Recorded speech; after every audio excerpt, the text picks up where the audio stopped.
Kita mulai. Assalamualaikum warahmatullahi wabarakatuh. Selamat pagi ya semuanya. Waalaikumsalam, pagi Pak. Pagi, Pak. Untuk hari ini, sambil kita menunggu teman-teman yang lainnya yang belum bergabung, langsung kita mulai saja, karena waktu kita sangat terbatas gitu ya. Di pertemuan hari ini, kita nanti akan membahas tentang gaya Coulomb ya, lanjutan dari materi sebelumnya. Ya, materi sebelumnya kan kita sudah membahas tentang medan listrik, kemudian ada flux medan listrik. Nah, selanjutnya hari ini kita membahas ke gaya Coulomb. Nah, jadi gaya Coulomb itu adalah gaya interaksi antara muatan-muatan listrik ya. Yang kita bahas nanti adalah muatan titik. Jadi awalnya ketika ada sebuah muatan, jadi ketika ada sebuah muatan yang kita bahas di pertemuan sebelumnya, jika misalkan ada sebuah muatan ini, misalkan plus gitu ya, maka dia akan menyebarkan di sekitarnya itu akan muncul medan listrik ke segala arah gitu ya.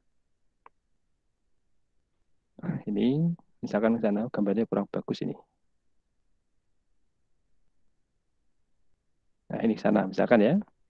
Oh ya, ini untuk materi kita nanti adalah gaya Coulomb. Nah, ini ya. Jadi kalau ada muatan seperti ini, maka dia nanti akan muncul medan listrik. Ya, misalkan ini adalah I1. Kemudian ketika di sekitarnya I1 itu diletakkan sebuah muatan lagi, misalkan di sini ada muatan negatif gitu. Negatif, kita beri nama misalkan I2. Nah, maka kalau ada medan, kemudian ada muatan lain yang datang, maka di situ akan muncul interaksi antara kedua muatan itu. Nah, interaksi dari kedua muatan ini yang disebut dengan gaya Coulomb. Nah, gaya yang dihasilkan nanti bisa gaya tarik atau gaya tolak, ya. Untuk muatan yang berbeda jenis seperti ini, maka gaya yang dihasilkan adalah gaya tarik. Jadi ini nanti akan tertarik ke I1, mengalami gaya tarik ke I1. Jadi ini adalah F2 akibat muatan 1. Nah, lalu bagaimana dengan I1? Ya, I1 juga mengalami gaya yang sama. Sama besar, cuman arahnya itu yang beda. Jadi ini F1 akibat muatan 2. Kemudian kedua muatan ini dimisalkan dia terpisah sejauh R. R ini adalah jarak pisah antara kedua muatan.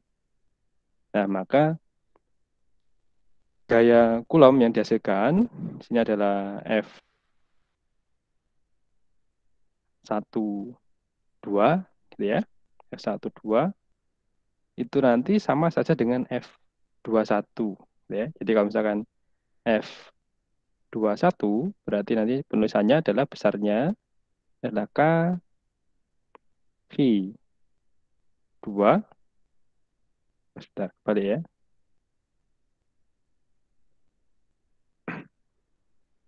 K K-nya K V1 V2 per R kuadrat. Lalu bagaimana dengan F12? Berarti ini adalah K V2 akibat dari V1 gitu ya. Oh, saya terus kembali lagi. Ini biar nanti sesuai ini berarti 2, ini 1 ya. Oke.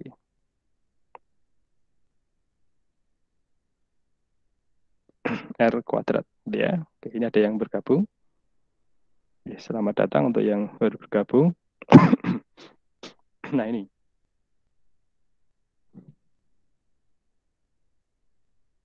Nah, itu ya. Jadi itu adalah gaya Coulomb. Nah, itu nilainya sama. Kalau kita perhatikan di situ ada K sama, R-nya sama, Q1 dan Q2 sama, hanya beda dibolak-balik aja. Kalau perkalian bolak-balik itu boleh, sama saja nilainya. Jadi F21 maupun F12 itu nilainya sama. Jadi untuk dua muatan itu mengalami gaya yang sama. Jadi agak semacam gaya aksi reaksi gitu ya.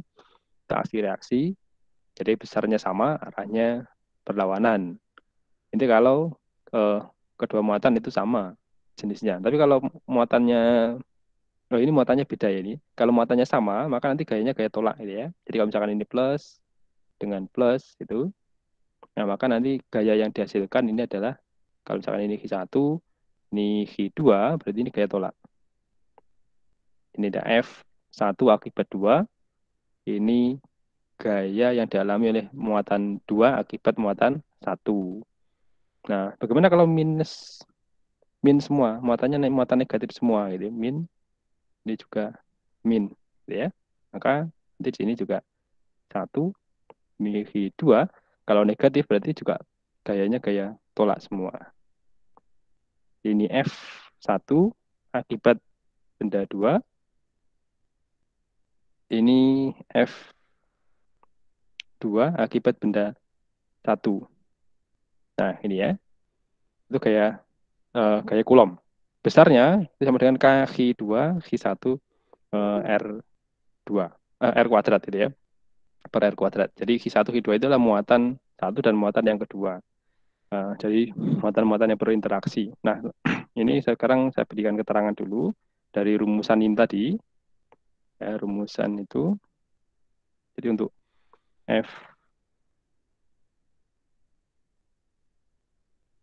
untuk F12 ataupun F21 ini adalah gaya Coulomb. Ini ya, gaya Coulomb, satuannya berarti Newton kalau gaya. Kemudian K, ini konstanta, 9 kali 10 pangkat 9, satuannya Newton meter kuadrat per Coulomb kuadrat. Kemudian ada Q1, berarti muatan 1, satuannya Coulomb. Kemudian ada Q2, ya. Q2 berarti dia juga muatan yang kedua. Muatan 2, berarti ini satuannya Coulomb. Kemudian ada R, ini adalah jarak kedua muatan. Berarti satuannya meter, ya. Oke, jadi kalau R itu jarak, jadi satuannya adalah meter. Nah, kemudian kita harus tahu bahwa gaya itu termasuk besaran vektor. Ya. Jadi ini adalah gaya itu termasuk vektor. Gaya itu termasuk besaran vektor ya. Bentar, ini saya tulis. Ada yang bergabung lagi. Sebentar, saya masukkan dulu. Ya, selamat datang untuk yang baru bergabung.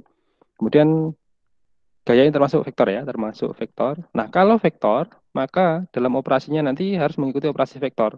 Ya, di dalam operasinya mengikuti operasi vektor. Seperti halnya ketika kita membahas tentang medan listrik kemarin itu. Jadi gaya dan medan listrik itu termasuk besaran vektor. Maka operasinya juga menggunakan operasi vektor, gitu ya. Jadi kalau misalkan, misal ini ya, misal memiliki muatan plus, kemudian di sini ada muatan min, kemudian di sini ada muatan lagi plus, gitu ya. Ini Q1, kemudian ini Q2, di sini ada Q3, seperti ini. Nah, maka kalau mau mencari resultan, ya, resultan yang dialami oleh Q3 misalkan, gitu ya. Resultan yang dialami oleh Q3, berarti nanti kita gambarkan dulu. Q1 ini akan menarik Q3 sana. Jadi Q3 mengalami gaya tarik. Jadi ini misalkan adalah namanya F3 akibat muatan 1. Kemudian Q2 positif, Q3 negatif, maka juga gaya tarik sana. Nah, misalkan ini adalah namanya F3 akibat muatan 2. Nah, kemudian untuk mencari resultannya, jadi ya kita gambar seperti ini. Kemudian garis yang sejajar dengan F31, barulah kita bisa memperoleh resultannya di sini. Nah, ini ya. Jadi ini adalah FR. F resultan. F resultan.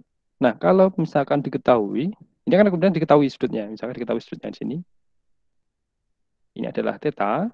Nah, maka Untuk mencari resultan, kita menggunakan sama dengan rumusan di medan listrik kemarin itu. Jadi ini ada FR sama dengan akar dari F31 kuadrat plus F32 kuadrat plus 2 kali F31 F32 cos theta.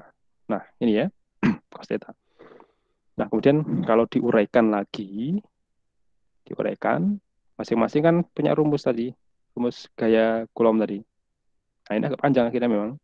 Jadi ada K, Q1, Q3 per R31 kuadrat.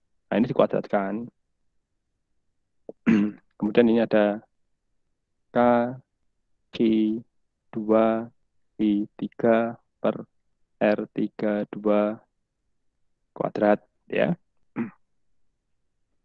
Ditambah dengan 2 kali K1 Q3 per R31 kuadrat dikalikan dengan K2 Q3 per R32 kuadrat kalikan cos theta. Nah, ini ya. Oke. Nah, ini adalah persamaan untuk mencari resultan.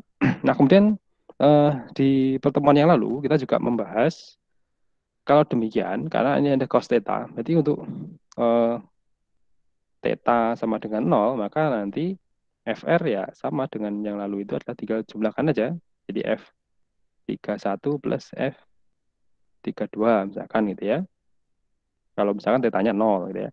Kalau tetanya sama dengan ini 90 derajat, kan sama dengan yang ketika kita bahas medan listrik kemarin itu. Jadi FR ya sama dengan F31 kuadrat plus F32 kuadrat di akar. Ini ya.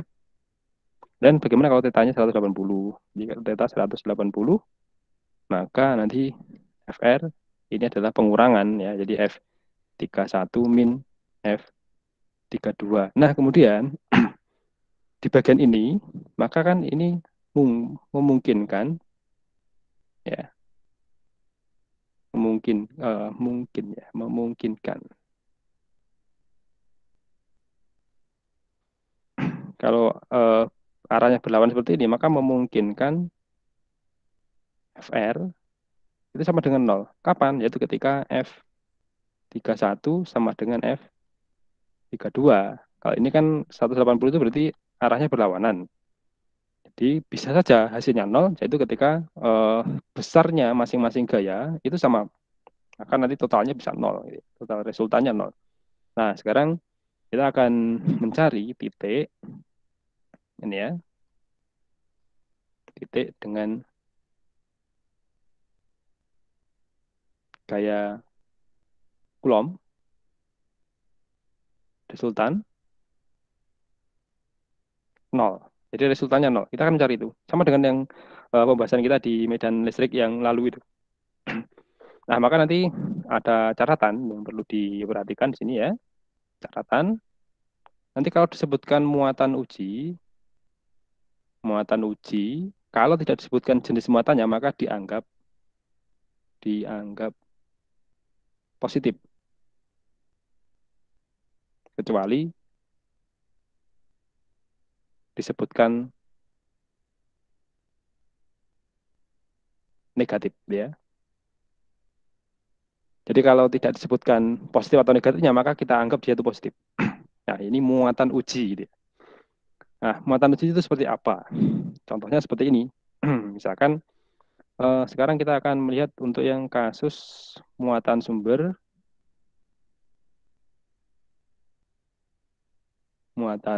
sejenis. Jadi misalkan sini ada Q1 positif. Ya, kemudian ada Q2 juga positif. Nah, itu ada 2 muatan sumber. Nah, di mana muatan uji? Muatan ujinya misalkan kita letakkan di sini. Nah, ini Q. Atau di sini kita akan mencari titik yang memungkinkan untuk 0 gitu ya. Q itu muatan uji, kecil. muatan yang akan kita amati resultannya di situ. Nah ini ya muatan uji. Jadi kalau tidak disebutkan seperti ini, asumsikan bahwa muatan uji itu positif. Kecuali kalau disebutkan bahwa muatan uji itu negatif, gitu ya. Bisa dipahami ya itu maksudnya. Nah kemudian saya lanjutkan. Kalau kita lihat di situ, muatan uji kan positif. Maka di sebelah kiri ini, dia akan tertolak oleh Q1. Karena Q1 positif, maka dia tertolak ke sana. Anggap saja ini adalah F1. Nah, kemudian akibat dari Q2 itu positif. Muatan uji kan positif. Maka ini juga tertolak ke sana. Ini F akibat muatan 2. Anggap saja kita nama F2 gitu ya. Nah, kalau seperti ini, maka dia arahnya sama, berarti F resultan tidak akan pernah bisa 0. Karena sama, maka saling menjumlahkan. Kemudian bagaimana dengan yang di antara ya, di antara dua muatan ini? Jadi muatan uji itu kalau terkena Q1, berarti dia akan tertolak ke sana. Ini adalah F1, karena muatan uji sekali lagi kita anggap positif. Kemudian bagaimana dengan Q2? Maka Q2 itu akan menyebabkan gaya tolak lagi ke kiri. Ini adalah F2. Nah, kalau kondisi seperti ini, F1 dan F2 arahnya berlawanan, maka memungkinkan FR sama dengan 0. Kapan? Yaitu ketika F1 sama dengan F2. Jadi ini kandidat untuk menemukan resultan 0. Resultan gayanya 0. Nah, kemudian yang selanjutnya, di sisi yang paling kanan ini, terhadap Q1, maka dia tertolak oleh gaya tolak. Ini ada F1. Kemudian karena Q2 positif, maka dia juga tertolak oleh Q2 kanan. Ini adalah F2. Kalau kondisi seperti ini, maka FR tidak mungkin 0. Ya, karena searah. Oke, situ ya. Jadi ini kalau muatan sumbernya sejenis. Nah, sekarang bagaimana kalau muatan sumbernya negatif semua? Jadi ini ada Q1 negatif, kemudian ada Q2, ini juga negatif. Nah, sekarang kita letakkan muatan uji. Muatan uji sekali lagi dianggap positif selama tidak disebutkan jenis muatannya. Kemudian ada muatan uji lagi di sini. Ini adalah I. Oke, kemudian di sini ada lagi Ki. Nah, sekarang kita akan menguraikan gaya-gayanya. Ki, muatan uji sebelah kiri, ini positif. Ki1 negatif, maka dia akan tertarik. Sini. Ini ya, F1. Kemudian akibat Ki2 negatif, muatan uji itu positif, maka ini juga tertarik. Ini F2. Nah, kalau seperti ini berarti FR-nya tidak mungkin 0, atau resultannya tidak mungkin 0, karena arahnya sama. Kemudian yang di antara dua muatan, akibat dari Q1, ini positif, berarti tertarik ke sana. Nah ini ya, tampak bedanya dengan yang atas tadi. Ini tertarik. Kemudian akibat dari Q2, ini juga tertarik. Ini F2. Nah, maka kalau kondisi seperti ini, arah berlawanan, ini bisa memungkinkan FR atau F resultan sama dengan 0. Kapan? Yaitu ketika F1 sama dengan F2. Oke, itu ya. Kemudian yang di paling kanan, yang paling kanan ini berarti nanti dia tertarik oleh Q1.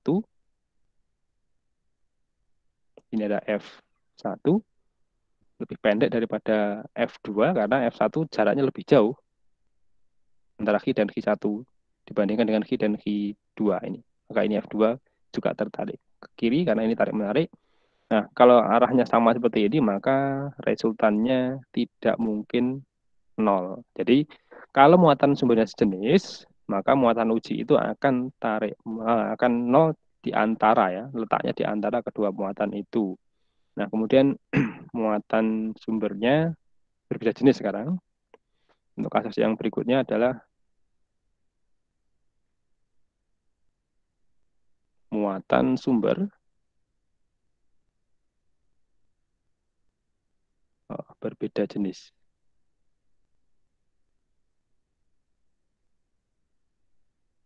Nih.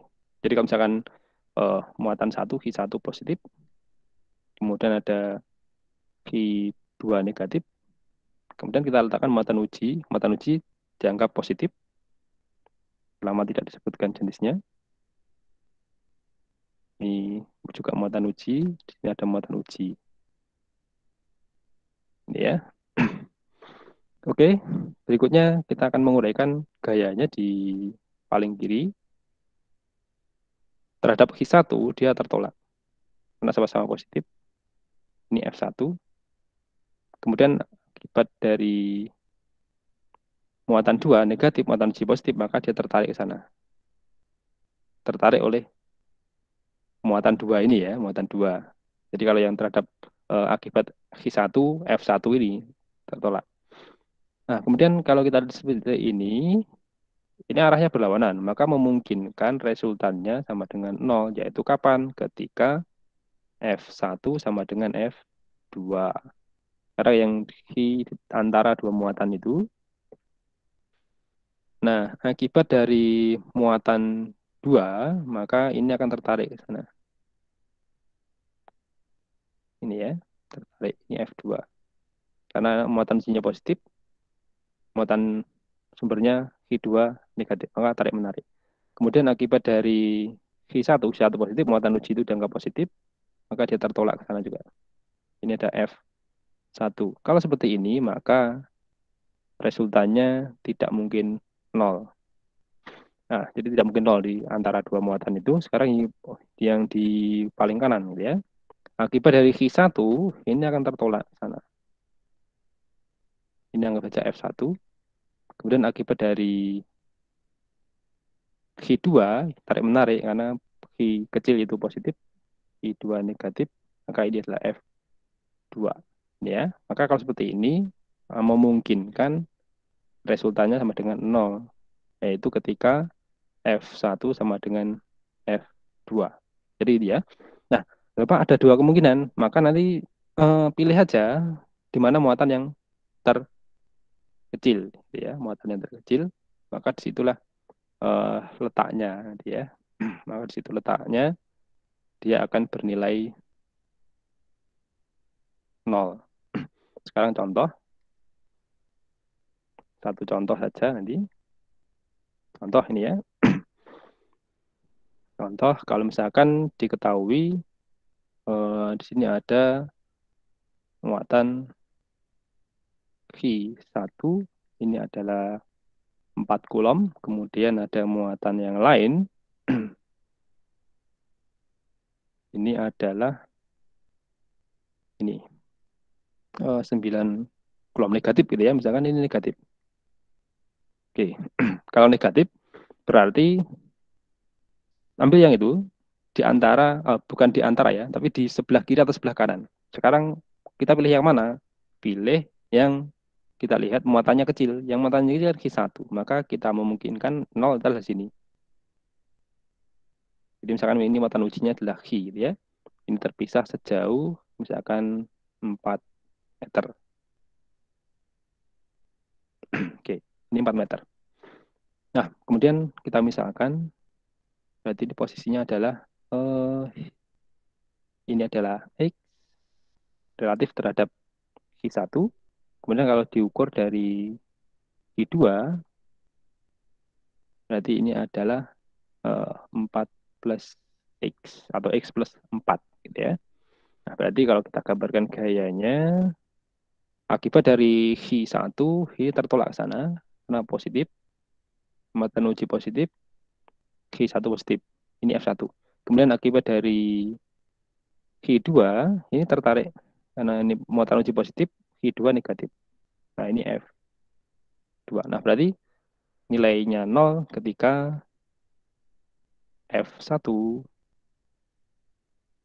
sama dengan F2. Ya. F1 berarti adalah K Q1 Q per X kuadrat. kemudian F2 berarti Ki2 Ki per 4 plus X kuadrat ini ya. Nah, ini nanti kan sama, ada besaran yang sama nilainya, K sama, coret. Kemudian Q-nya sama, ini coret. Nah, itu. Nah, ini pekerjaannya mirip dengan yang kita mengerjakan medan listrik kemarin tuh. Q1 4 per X kuadrat. Dan Q2 9 per 4 plus X kuadrat. Ini ya. Kemudian ini untuk menyelesaikan mudah diakar semua. Jadi ini 2 per X sama dengan 3 per 4 plus X. Ini kemudian kalikan silang, ada 2 kali 4 plus X.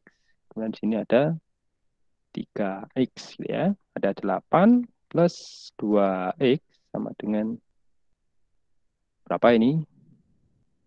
3X gitu ya. Nah ini, berarti di sini ada 8 sama dengan X. Jadi X itu adalah 8 meter. Jadi titik 0, titik dengan gaya 0 itu nanti adalah di X sama dengan 8 meter di kiri,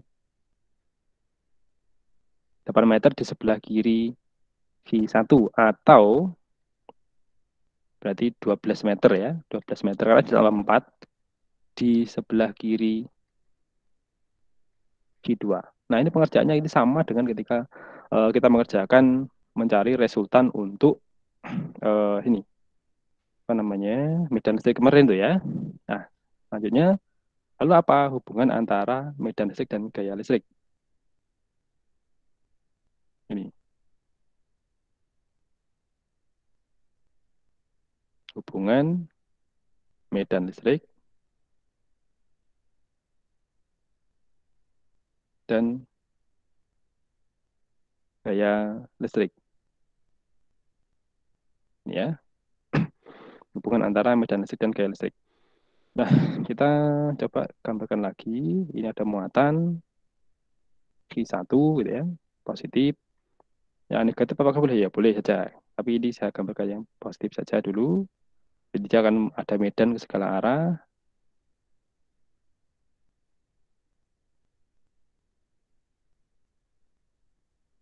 Ini ke sana, gitu ya. Nah, kemudian di sini ada misalkan muatan lain.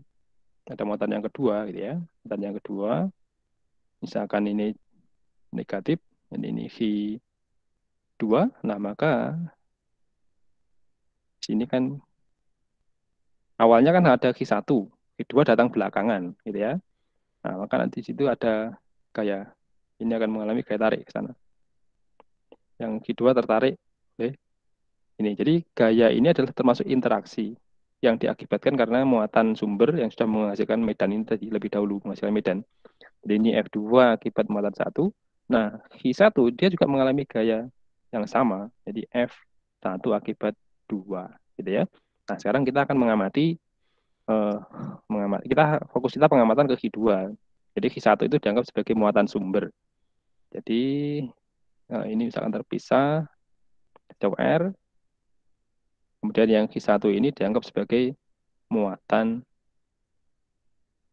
sumber. Nah, ini penyebab gitu ya. Penyebab penghasil medannya ini misalkan. Nah, Q2 pendatang ke wilayah di sekitar Q1 yang ada medan akibat Q1 tadi. Maka dia akan mengalami gaya. Jadi besarnya gaya di F21 ini kan dirumuskan K Q1 Q2 per R kuadrat. Nah, sekarang ini kalau kita uraikan K Q1 per R kuadrat kalikan Q2. Nah, pertanyaan saya adalah apakah ini K Q1 per R kuadrat ini? Nah, siapa yang bisa? Itu persamaan apa? K Q1 per R kuadrat. Ayo, siapa yang bisa? Yang kita bahas minggu lalu? Persamaan apa itu? Kuat medan, Pak. Ya, betul. Kuat medan. Kuat medan miliknya siapa? Q1 apa Q2? Q1. Oke, betul. Jadi, Q1, Pak. oke, betul. Jadi Q1 per R kuadrat itu adalah kuat medan miliknya muatan Q1. Jadi ini adalah medan yang dihasilkan oleh Q1. Sehingga bisa kita tuliskan seperti ini. Ini adalah medan listrik atau kuat medan listrik akibat Q1. E1, namanya E1. Kalikan Q2. Berarti kita juga bisa menuliskan F21 itu adalah muatan 2 terkena medan muatan 1. Ya. Boleh dituliskan seperti itu. Jadi hubungan antara gaya Coulomb dan medan listrik seperti itu. Nah, bisa dipahami ya? Nah, jadi ini nanti adalah Bisa, Pak. oke, terima kasih. Ini medan sumber. Nah, kemudian ini ya, muatan ini adalah muatan yang diamati.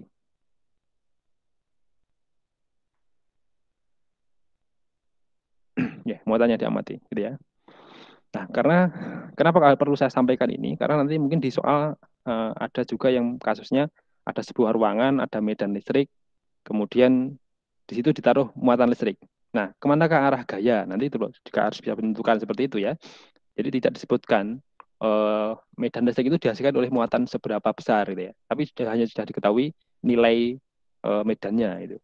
Nah, ini contoh misalkan seperti ini. Nah, itu untuk bisa menentukan arah, maka perhatikan dulu, fokus ke ilustrasi yang saya buat ini. Jadi misalkan sini ya, awalnya saya memiliki muatan positif. Muatan positif. Nah, kalau muatan positif, ini kan ada Q1 misalkan gitu ya. Ada Q1, atau saya buat namanya Q saja. Kemudian karena dia positif, maka ini ke sana. Ada medan dipancarkan ke segala arah.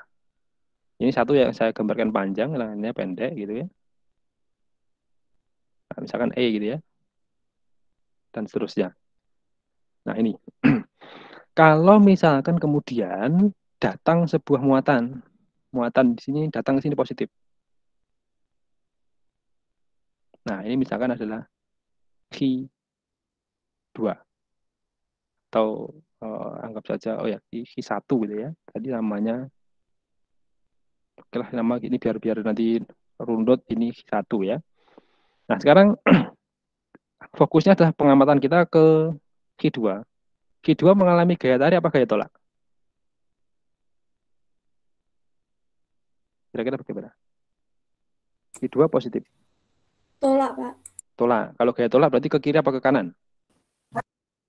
Ke kanan. Oke, ke kanan. Nah, Kanan. sekarang perhatikan situ ya. Betul? Ke kanan. Ini ke kanan.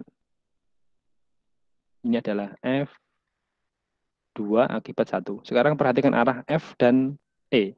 Bagaimana arah F dan E? F21 ke kanan. E-nya ini juga ke kanan. Searah atau berlawanan ini? Searah. Searah. Oke, searah. Betul. Sekarang perhatikan berikutnya. Searah. Kemudian datang lagi muatan Q3 itu negatif. Q3 negatif. Ya, perhatikan Q3 negatif. Maka Q3 tertarik apa tertolak? Tertarik. Tertarik. Kalau tertarik berarti gayanya ke kiri apa ke kanan? Kiri. Kanan. Ke kiri ya. Ini adalah F31. Nah, sekarang perhatikan arah F31 dengan arah medan E itu. Searah apa berlawanan itu? Berlawanan. Berlawanan. Berlawanan. Oke, berarti nanti kalau misalkan di dalam suatu ruang gitu ya, ada medan listrik seperti ini, ada medan listrik ke kanan. Mungkin gitu ya. Nilainya E gitu. Kemudian di situ ditaruh muatan positif. Muatan positif Q. Nah, kemana gaya yang dialami oleh Q itu? Kita nggak tahu. Sumbernya nggak tahu. Yang penting di situ ada medan listrik gitu aja. Kemana arah gaya? Ke kiri apa ke kanan? Mengacu ke ini tadi. Nah, ini ya. Searah apa berlawanan arah gayanya? Ayo, siapa yang bisa? Searah berarti, Pak. Ya, searah.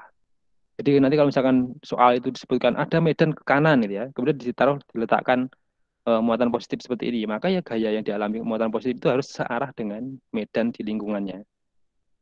Ini F, searah. Ini ya. Nah, jadi kesimpulannya untuk yang ini, jika Q muatan positif, maka F searah dengan medan listrik E. Yang besarnya F itu sama dengan Q dikalikan E. Nah, berikutnya, kalau misalkan untuk yang sama seperti ini, ya, ada medan listrik ke kanan, kemudian diletakkan dalam suatu ruang itu diletakkan muatan negatif. Ini adalah Q. Kemana arah gaya yang dialami oleh Q itu? Ke kanan atau ke kiri? Ke kiri. Ke kiri, betul. Berarti ke kiri, ya, betul ya. Nah, ini. Jadi akan mengalami gaya ke kiri. Jadi kesimpulannya, jika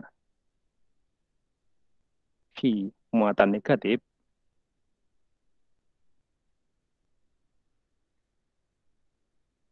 maka F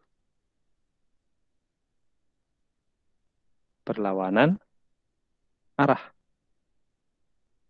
dengan E. Tapi besarnya nanti sama. F sama dengan tinggal Q kalikan E. Gitu ya. Nah, itu. Jadi nanti harus bisa. Nah, sekarang kalau misalkan saya punya kasus seperti ini. Nah, selanjutnya adalah saya gambarkan misalkan dalam suatu ruang itu ada medan homogen, medan listrik gitu ya. Pembahasan kita medan listrik. Arahnya nanti seperti ini. Nah, ini arah medan listriknya. Medan listriknya adalah E. Totalnya nama besarnya lah E gitu ya. Kemudian diletakkan sebuah muatan positif I1, kemudian diletakkan sebuah muatan negatif I2. Nah, kemanakah arah gaya yang dialami oleh I1? Ke kiri apa ke kanan? Kiri. Ke kiri, ya harus searah dengan E. Ke Ini adalah kiri. F1. Ya, betul, ke kiri ya. Dengan F1 nilainya berarti sama dengan I1 kali E. Bagaimana dengan I2? Gayanya ke kiri apa ke kanan?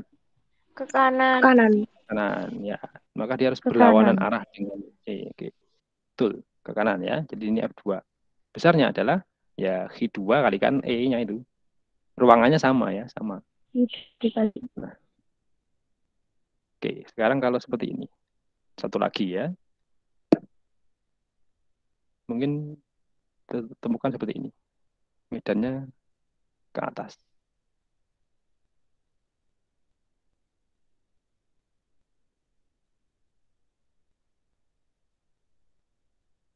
Oke, ini ya. Ini adalah E.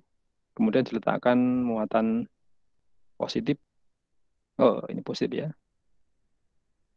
I1, kemudian muatan negatif I2. Nah, sekarang coba. Oh, saya gambar ulang. Positif I1. Gaya pada I1 ke atas, ke bawah? Ke atas. Betul, ke Ke atas. atas. Ini adalah F1. F1, kemudian untuk yang kedua,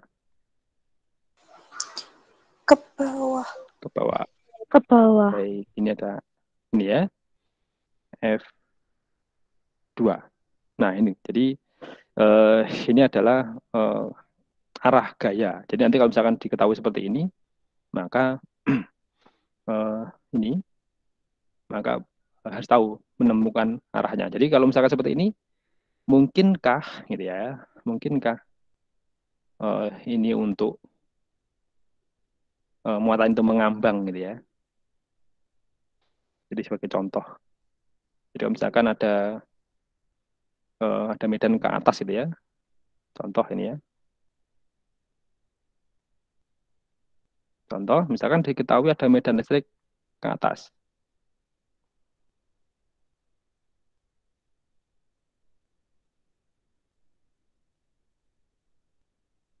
Dan listrik ke atas, E, ini. Kemudian diletakkan sebuah muatan negatif.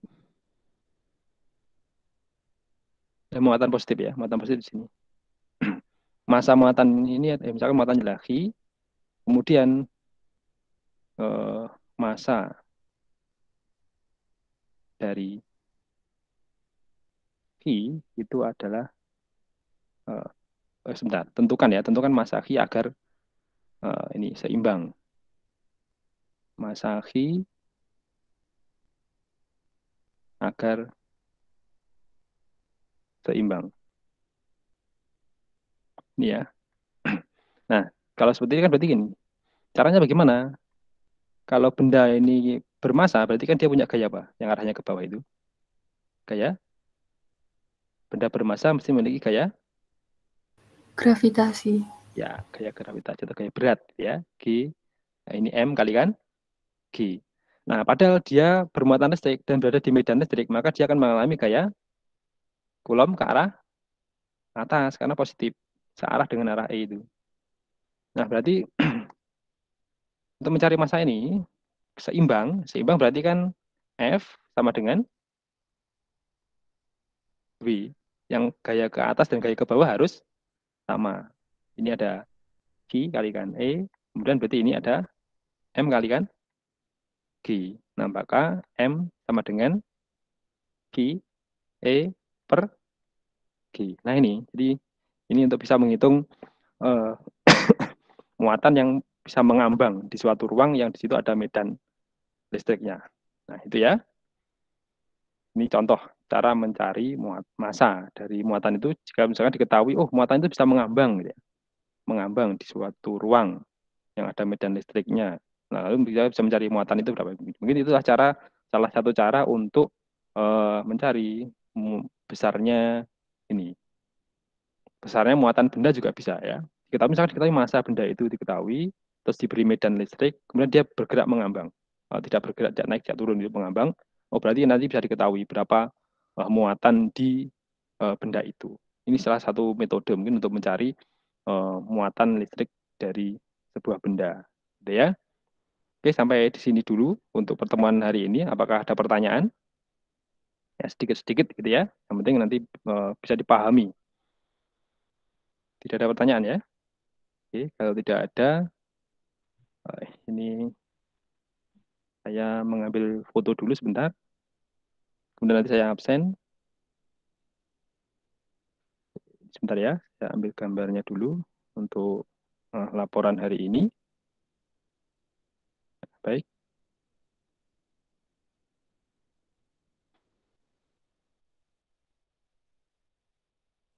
Oke, sekarang absen dulu.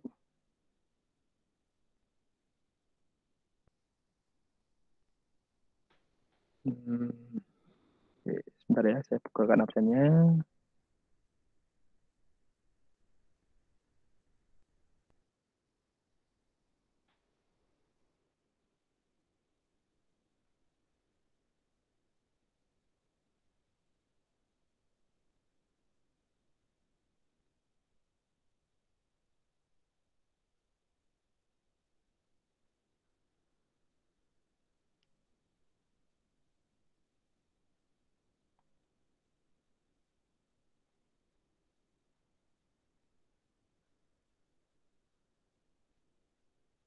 Dua belas IPA 5.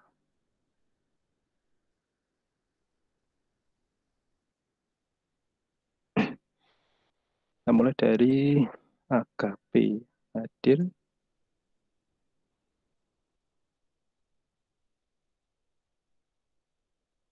Erlangga.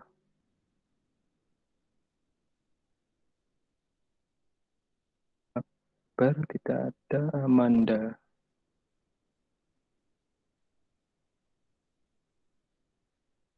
Amelia, Amelda ya, Amelda Balkis.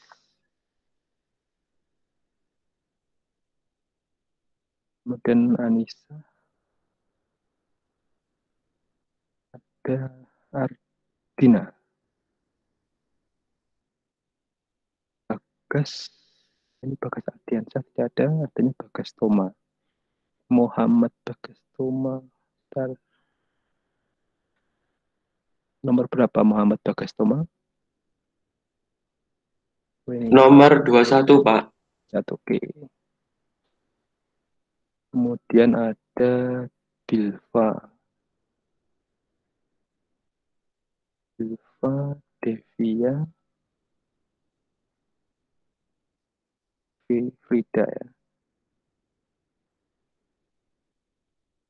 Aida Helena. Adia Lumita. Naufal Labib. Naufal Arya. Kamudia. Puan Rani. Rani Reza. Rosiana. Sila. Mungkin menemukan tadi ada teman yang terputus, tiba-tiba terputus di tengah jalan, tolong disampaikan ya. Saya mungkin pasti tidak melihat. Sylvia. Anissa Rian sudah di absen apa belum, Pak? Anissa Rian. Sudah. Kemudian Iya, Pak. Makasih. Taskia. Yuliana. Zendi. Ya, apakah ada yang terlewat? Kayaknya nggak ada. Saya simpan. Tasafa, Pak. Tasafa. Oh, Tasafa. Nanti Tasafa. Belum ya? Aku nah ini ya ada. Tasafa. Oh ada ya. Tasafa. Oke. Oke ya. Ada ya. Nggak ada yang terlewat ya. Kalau tidak ada, untuk hari ini cukup sampai di sini dulu. Ketemu lagi insya Allah pertemuan yang akan datang. Nanti saya kabari lagi, gitu ya. Oke, selamat melanjutkan pembelajaran berikutnya. Saya kira sekian. Assalamualaikum warahmatullahi wabarakatuh. Waalaikumsalam warahmatullahi wabarakatuh. Terima kasih. Terima kasih, Pak. Sama-sama.